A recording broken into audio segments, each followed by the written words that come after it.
জাপানি সংস্কৃতি শুধু প্রযুক্তি আর অ্যানিমেই নয়, এর গভীরে লুকিয়ে আছে জীবন বদলে দেওয়ার মতো কিছু অসাধারণ ধারণা। আজ আমরা জানব 6টি জাপানি দর্শন, যেগুলো আমাদের জীবন গড়ে তুলতে পারে সহজ, সুন্দর ও অর্থপূর্ণ। নমস্কার, আমি শ্রুতি। সকল উন্নতিশীল এবং সচেতন মানুষকে রেডি ফর স্টেডি চ্যানেলে স্বাগত। আজকের ভিডিওটির বিষয় জীবন বদলে দেওয়ার 6টি মন্ত্র।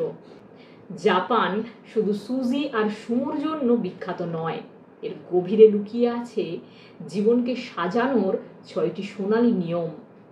প্রথম নিয়মটি হলো ইকিগাই, অর্থাৎ জীবনের অর্থ খোঁজা। ইকিগাই মানে জীবনের উদ্দেশ্য। জাপানের ওকিনাওয়া দ্বীপের শতবর্ষী মানুষরা বলেন তাদের দীর্ঘায়ুর রহস্য হলো ইকিগাই খুঁজে পাওয়া। কিভাবে পাবে ইকিগাই?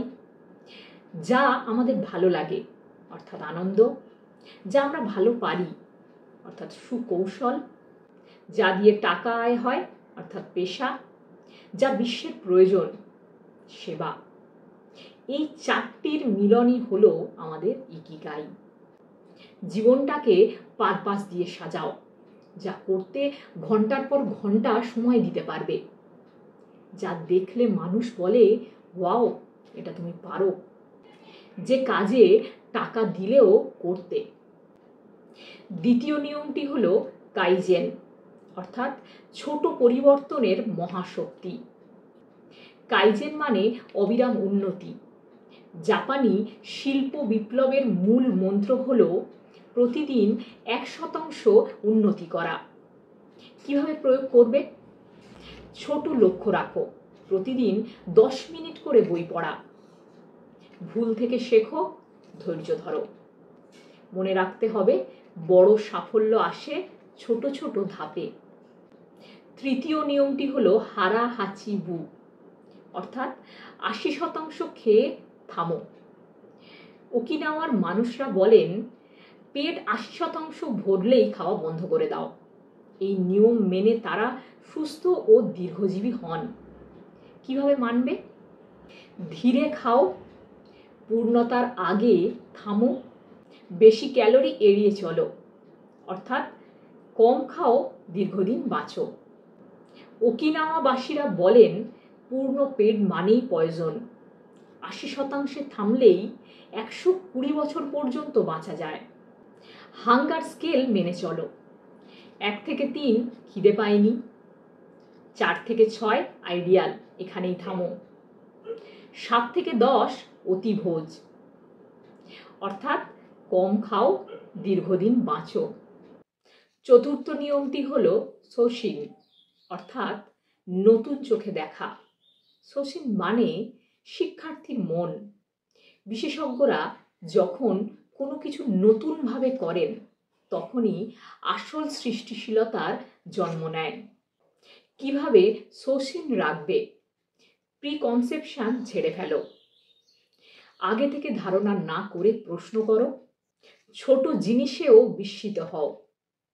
প্রতিদিনকে দেখো প্রথম দিনের মতো। Be like beginner. জাপানের টি সেরিমনির মাস্টাররা প্রতিদিন প্রথমবারের মতো চা বানান। এটাই সোশিন। পঞ্চম নিয়মটি হলো অবাইতরি, অর্থাৎ অন্যের সাথে নিজেকে তুলনা নয়। অবাইতরি মানে 4 ফুলের তুলনা নয়। জাপানিজরা মনে করেন চেরি, বরই, পিচ ও ড্যাফোডিল ফুল, এদের প্রত্যেকের ফোটার সময় আলাদা, প্রত্যেকের বিকাশের গতি আলাদা। কিভাবে বন্ধ করবে তুলনা করা? নিজের পথে চলো। অন্যের সাফল্যকে অনুপ্রেরণা নাও, সময় নাও, কারণ তোমার যাত্রা শুধু তোমার। Our mantra, our journey is not their journey, our growth is not their timeline. ষষ্ঠ নিয়মটি হলো ওয়াবি সাবি, অর্থাৎ অসম্পূর্ণতায় সৌন্দর্য খোঁজা। ওয়াবি সাবি হলো অসম্পূর্ণতা, ক্ষণস্থায়িত্ব ও প্রাকৃতিক সৌন্দর্যের প্রতি ভালোবাসা। জাপানের ফিলোসফাররা বলেন, কোনো ভাঙা জিনিসে সোনার জোড়া দেওয়াই আসল art. Because nothing last, nothing is perfect.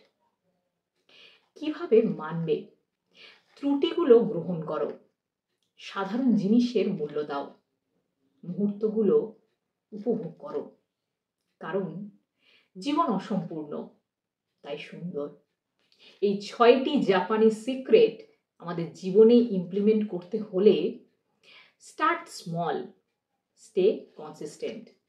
তাহলেই জীবন হয়ে উঠবে সহজ, সুন্দর এবং অর্থপূর্ণ। তোমার কোন নিয়মটা বেশি পছন্দ হলো আমাকে কমেন্ট করে জানিও। সকলে খুব ভালো থেকো, সুস্থ থেকো, এগিয়ে যাও। প্রণাম।